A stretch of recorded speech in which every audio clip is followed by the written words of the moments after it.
Ever catch yourself like overusing certain words in conversation? You know, like those little quirks we all have that we don't even realize, right? Yeah, like those verbal tics. It's fascinating. Well, get ready to dive into those fascinating linguistic habits because today we're exploring how those tiny little things we say, or even don't say, Right. can actually reveal a lot more about who we are Absolutely. than we might think. It's like our language has these hidden codes, and we're going to, try to crack them open a bit today. I love that, cracking the code.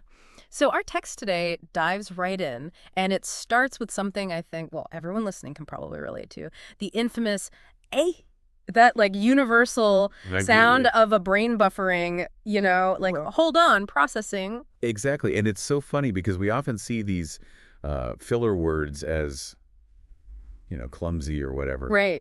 But they actually serve such an important purpose. They give our brains that tiny little, like, millisecond Oh, for sure. to catch up, Yeah. formulate those thoughts. Totally. And what's even more amazing is it's not unique to English or anything. Every language, every culture has its own version of eh.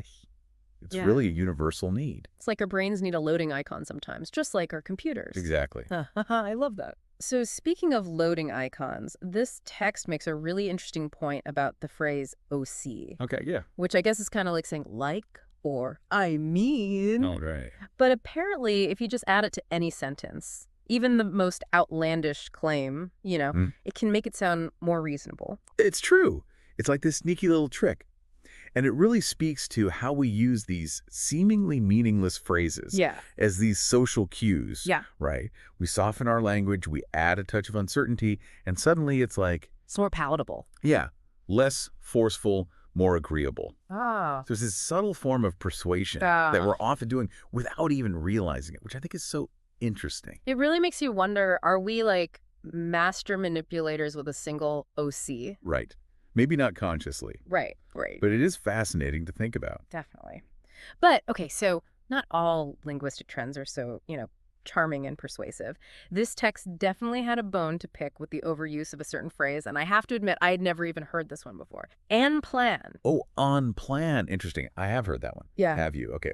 It's common in some dialects of Spanish. Oh, And it's interesting. It's starting to, like, migrate into other languages. really? Yeah, it's kind of like saying, like, but with a different... Flavor. Exactly, a different cultural flavor. And it seems like the author of this text was, how do I say it? A little victimized by it. Yeah, a little personally victimized by the overuse. Totally. And I can see how it would be annoying if it was constantly popping up in conversations. Right. But I don't know. I kind of see it as like this example of language evolution that the text touches on, where what seems like linguistic laziness to one generation Right. is really just the natural way that, we use and combine words. I completely agree.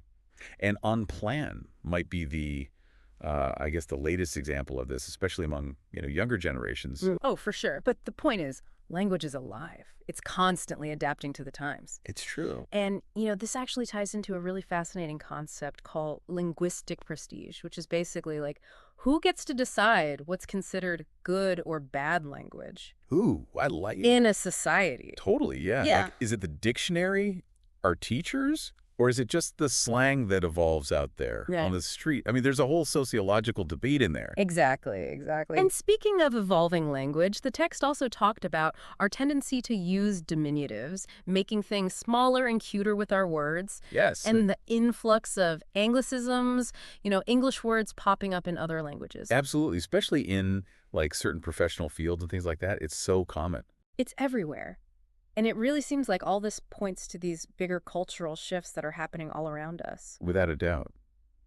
Language is a reflection of our world, our values, our connections. So, that tendency to use diminutives might reflect this desire for connection. Whoa. Or a softening of those social boundaries, Yeah. And the anglicisms. Well, that speaks to globalization and how interconnected our world is becoming. It's true. It really is fascinating. It makes you think, if our linguistic habits are like fingerprints, Ooh, I like that. what do ours say about us as individuals? Right. It's like this little window into our inner world, our social circles, even, like you said, the era we live in. It's like holding up a mirror to ourselves in a way. Exactly. So, next time you catch yourself using a filler word or overusing that one phrase, maybe, don't be too hard on yourself. Think of it as a little opportunity. to consider what it might reveal about you in this constantly evolving world that we're all a part of. I love that. A little food for thought.